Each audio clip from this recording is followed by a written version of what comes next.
Do you guys want me to check out that retro Mike's video as well? Oh, let's see if he comes right up. I thought I was subscribed. Anyways, let's hit it. It's my bad.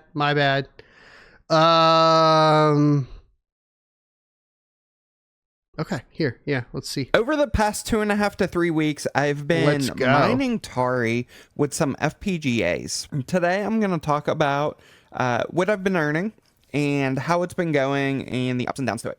So, I'm going to speed it up a little bit. Tari is a fairly new coin. I believe their mainnet launched about 3 or 4 weeks ago. And there are a couple different algorithms you can run. One of those is SHA-3X, which is a FPGA-friendly algorithm, which we do have bit streams for. So I've been mining this, and I've been selling it multiple times a day. So every time I get a payout, I've been selling it, swapping it using the Safe Trade Exchange, swapping it USDT, and then from USDT, I'm swapping into some other coins that I want to hold. Typically with FPGA profits, they don't last a long time. What did I just say?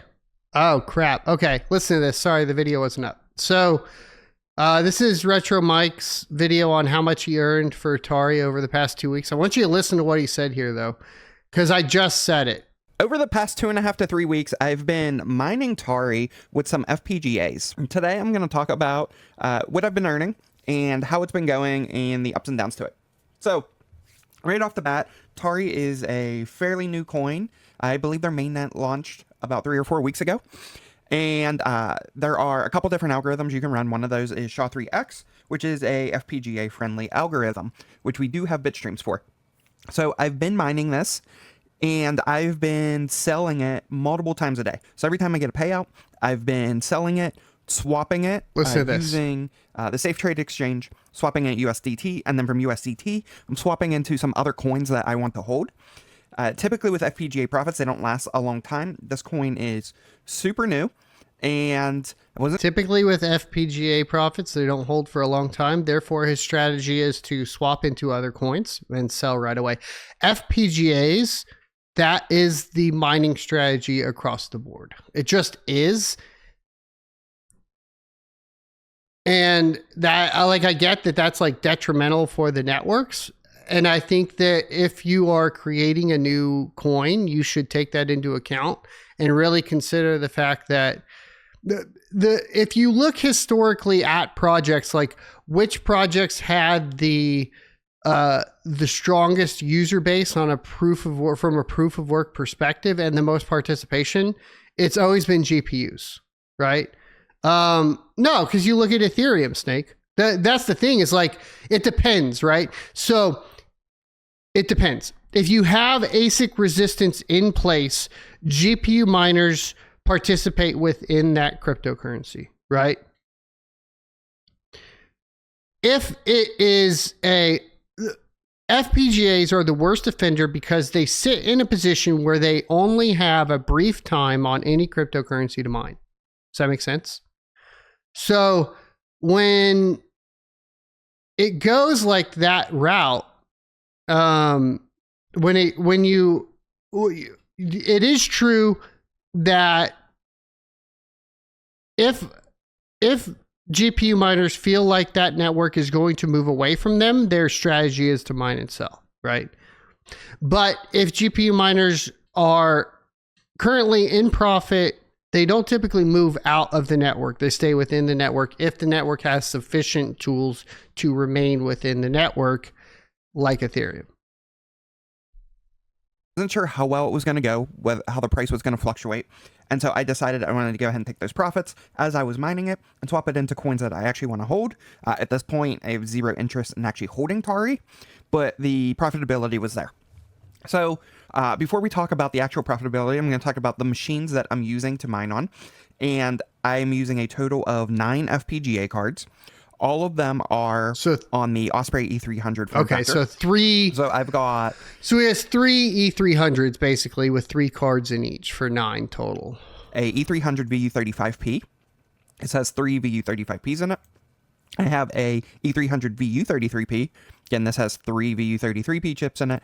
And I also have an E300 VU7P. And this has 3 VU7P chips in it. And all of these support the Tari bitstream. So if you hop on over to Osprey's website and you go to the product page and you go to the algorithms tab, you can actually see all the bitstreams that they support. And so we can see on the 7P, this is kind of the bitstream that they support for Tari. So it's 7.2 gigahash if you run it at 600 megahertz at 700 millivolts. And then I'm curious what that, so let's look over here. Best GPU in the world right now, consumer available, I should say. Almost 2 gigahash at 300 watts for comparison. So this is 7 gigahash a second. What's the wattage? 100 millivolts.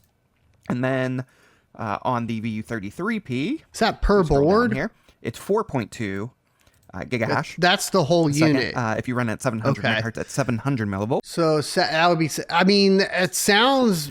And on the VU35, it's competitive card versus card, but it depends on the wattage, right? we scroll all the way down.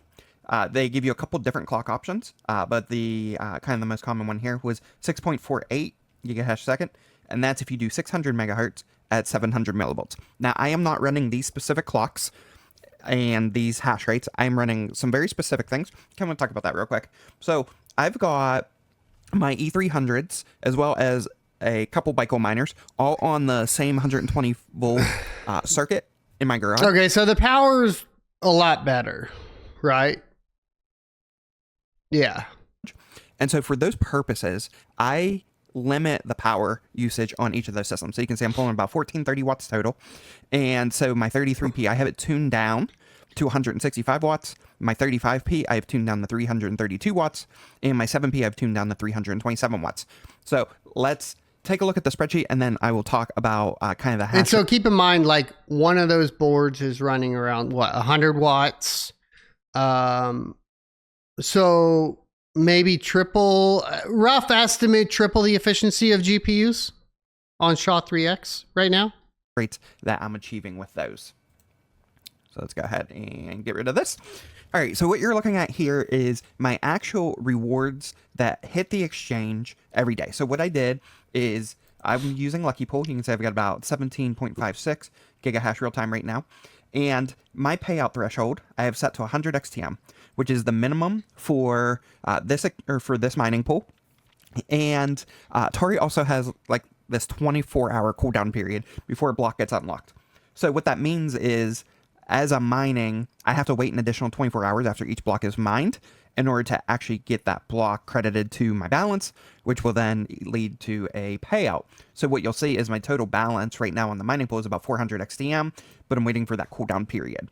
So essentially in the past 24 hours, if you kind of look at it this way, give or take, 53 coins, let's say, so of lock balance, we've earned about $10.58 total.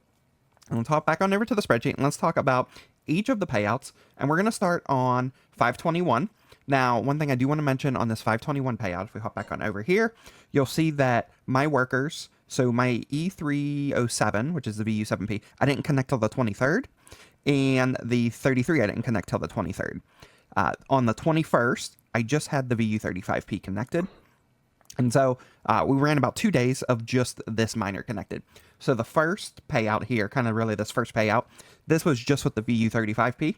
So on that day, with really just 3 FPGA cards, we earned, and this was a little bit of a cumulative payout at the end of that day, but we got 400 XTM, and it was about $13 in that payout.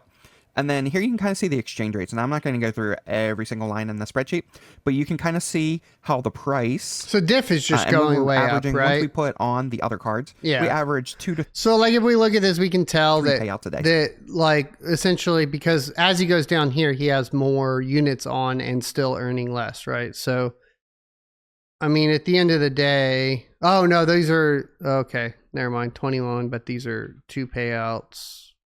3 payouts. All right, let's say here you can see explain it. On the 23rd, we got 2 payouts. 24th, we had 3. The 25th, we had 3. Yeah. The 26th, we had 2. 27th, we had 3. 28th, we had 4. The 29th, we had 2. We had 3 on the 30th. And then 2 on the 31st. 2 on the 1st. 3 on the 2nd. And then 2 on the 3rd. 3 on the 4th. 2 on the 5th. So that's kind of the snapshot here that we're looking at. And you can kind of see how the price has changed. So we started at, when I started mining this, it was about 3.2 cents.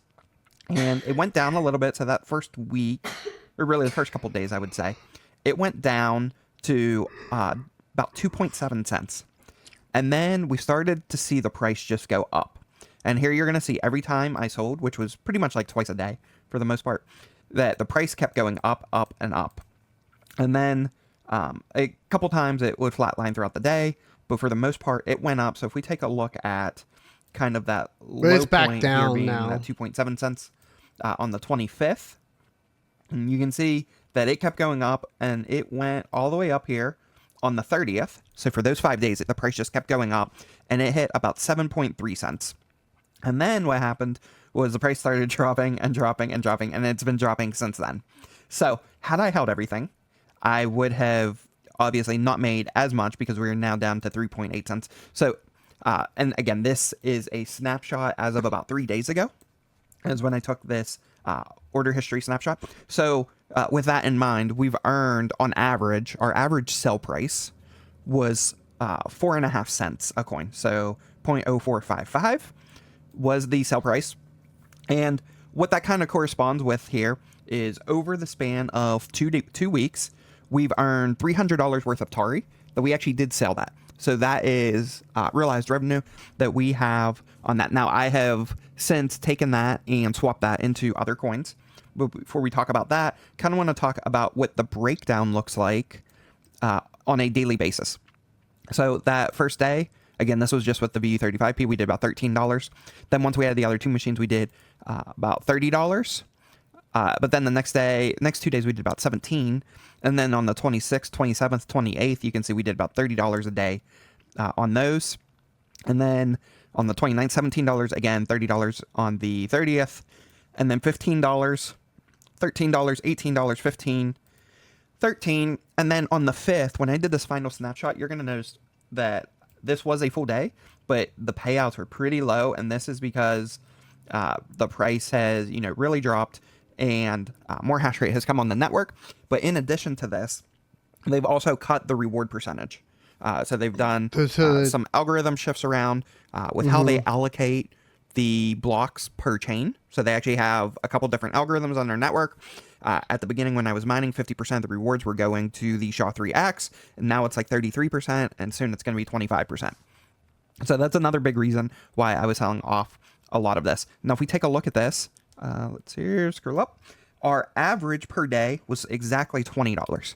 So still really good running these FPGAs. Now, how much power is that consuming? We already kind of talked about this. So we've got the VU33P is using 165 watts. The 35P is using 330 watts. The 7P is using 327 watts.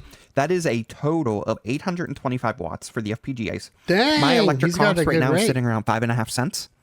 And so my daily power cost is around $1.09 to run all of these, based on how I have them tuned.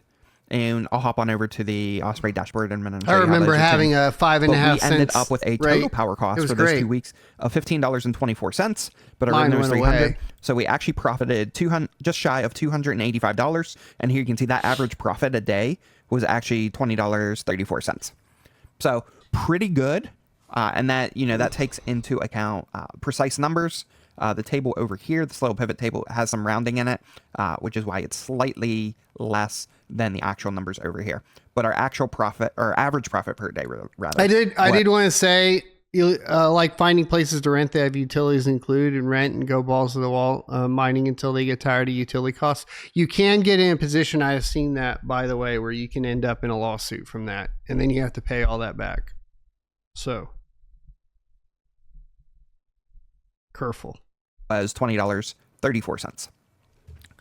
And it depends on like state and a lot of different laws, but you can get in a lot of trouble.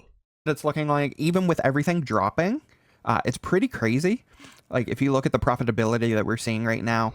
So if I had, let's say 10 cents a kilowatt hour, still profiting $2.72, I could go all the way up to $1 a day. 200 kilowatts power cost, or $1 a kilowatt hour power cost, and still be profiting $22. So it's pretty crazy right now. Obviously, with some things changing with that network, it's hard to tell what the price is going to do.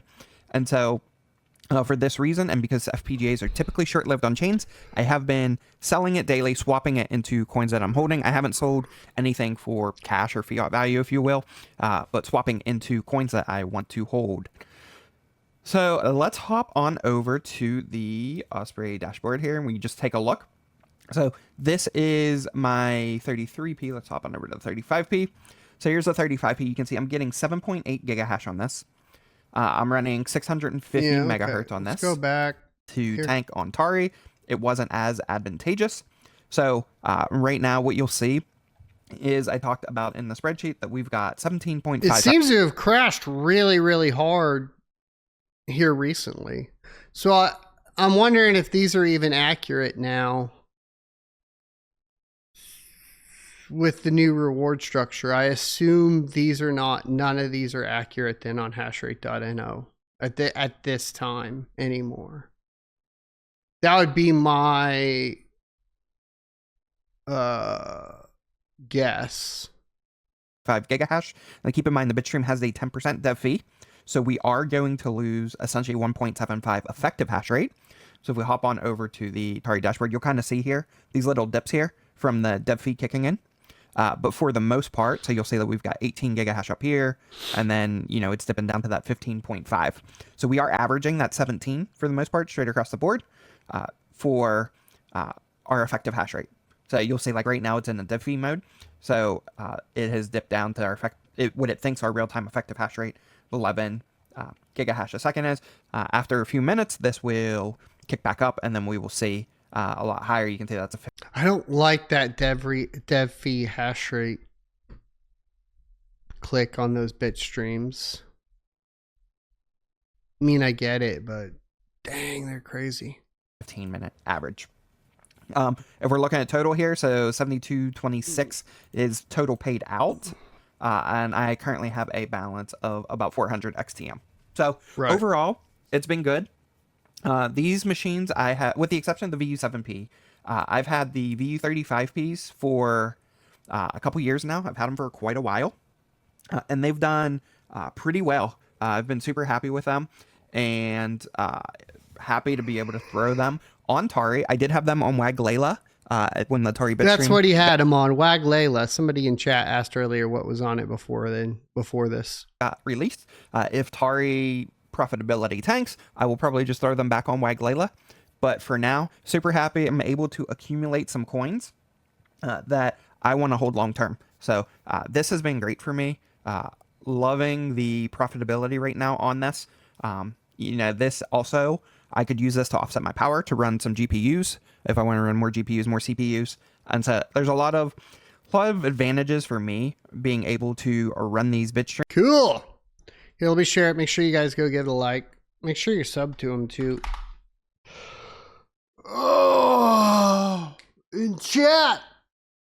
And then let me know if you guys want me to react to anything else or talk about anything else. If not, I might take a break and do some Fortnite. We'll stay streaming though, at least over on Twitch and Kick, I guess. Is Twitch up? I hope you enjoyed this clip from the Crypto Mining Show. If you would like to see more from this particular episode, take a look up here. Don't forget to also subscribe to the channel. And if you want to support me directly, you can go to sonofatech.locals.com and become a member. Thanks for watching, and I will see you next Tuesday.